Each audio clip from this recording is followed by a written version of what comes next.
Hello everyone, welcome on our YouTube channel Physics Mate Easy Kota. In this video lecture, we are going to understand about the concept of the sensitivity of moving coil galvanometer, conversion of galvanometer into ammeter as well as into voltmeter, and at last what is cyclotron and how it is working. First topic of today's video lecture is sensitivity of a galvanometer. A galvanometer is said to be sensitive if a small current flowing through a coil of galvanometer produces a large deflection in the galvanometer. In this lecture, we are going to understand about the types of the sensitivity of galvanometer. The first one is a current sensitivity and the second one is a voltage sensitivity. Current sensitivity of a galvanometer is defined as the deflection produced in a coil of a galvanometer per unit current flowing through it. It can be increased by increasing the magnetic field by using a strong permanent horseshoe shaped magnet. It also increased by increasing the number of the turns of the coil. It also increased by increasing the area of the coil, but it increase with the decrease the value of the restoring force constant. Voltage sensitivity is defined as the deflection produced by the coil of the galvanometer per unit voltage applied to it.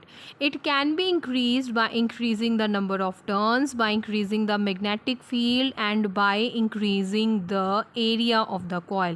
But it increased by decreasing the restoring force constant and by decreasing the resistance of the coil. Galvanometer can be converted into ammeter. First of all, the question comes to our mind, what is ammeter? Ammeter is an instrument. This instrument is used to measure electric current in an electric circuit. There are some things which are required for the conversion of the galvanometer into ammeter. An ammeter is a modified form of the galvanometer. If a galvanometer is used to measure the amount of the electric current flowing through the circuit, then the two things may happen. First of all, large resistance of galvanometer in a series with the circuit will change the electric current in the circuit. Secondly, large amount of the current in the circuit may damage the coil of the galvanometer, or also it leads to the burning the coil of the galvanometer due to production of a large heat. So we conclude galvanometer cannot be used to measure the current in the circuit. Galvanometer can be converted into ammeter by connecting a low resistance parallel to galvanometer.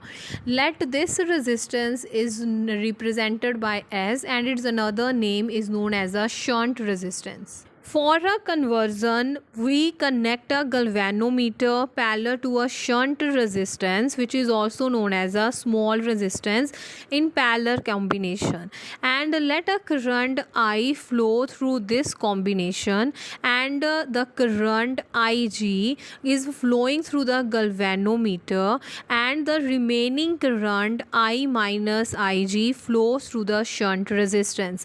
Since both these are connected in parallel combination, so the potential must be equal. So using that, we get a expression V is equal to IR. So potentials are equal, so we applied the expression Ig is equal to I minus Ig multiplied with S, and after doing the respective calculations, we get the expression for the S, and this expression is a required value of the shunt resistance, which is used to convert a galvanometer into the ammeter.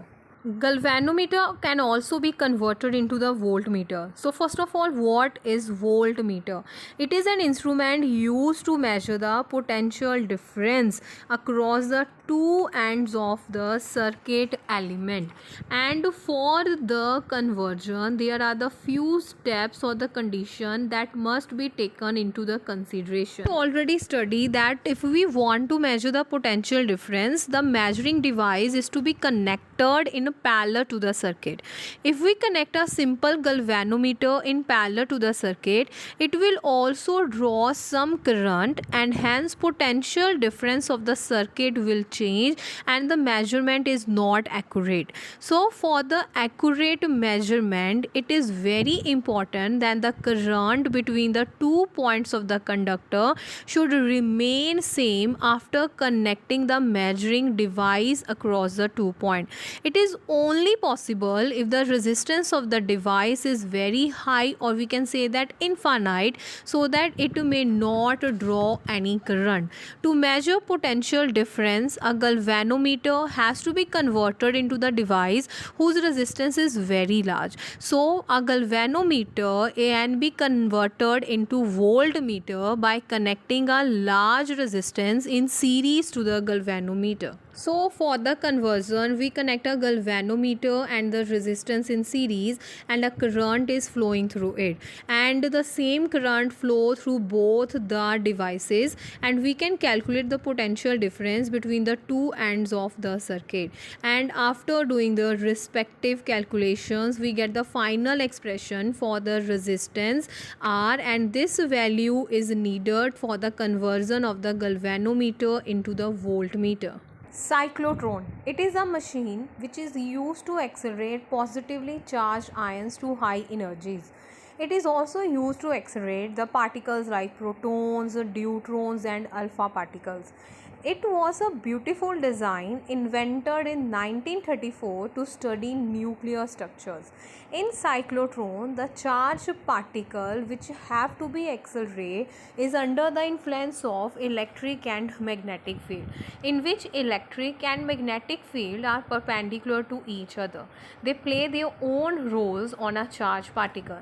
Like the magnetic field make the charged particle to move in a circular path, and the electric field accelerate the charged particle. Cyclotron was first designed to avoid the need for a long linear accelerator to obtain high energy particles.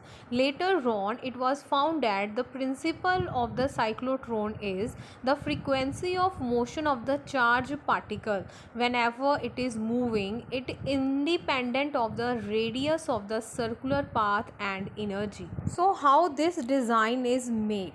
The cyclotron consists of two hollow semicircular discs, and these discs are like metal containers in the shape of alphabet D. So they are called as the Ds, as there are the two semicircular hollow discs, so they are called as the D1 and D2. A source of the positive ion or a positively charged particle is located near the midpoint of the gap between the Ds. The Ds are insulated from each other and enclosed inside another vacuum chamber. The Ds are connected due to a very powerful high frequency AC oscillator. The electric field is provided in the gap between the Ds. Inside the Ds, it is noted that electric field is zero or potential is constant. The whole apparatus is taken in a magnetic field.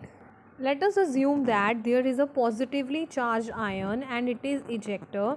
As soon as it is ejector, it is accelerator towards the Ds. Suppose it get accelerator toward the first D, and suppose which have negative potential at that time.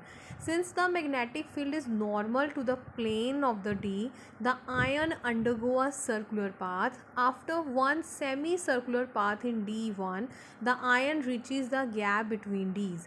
At that time, the polarization of the Ds are reversed, so that the ion is now accelerator towards D2 with a greater velocity, as this is also shown in the given representation. This process continues, and hence the particle undergo a spiral path of increasing radius if we keep on increasing the velocity. Once it reaches near the edge, it is taken out with the help of a deflector plate and allowed to hit the target.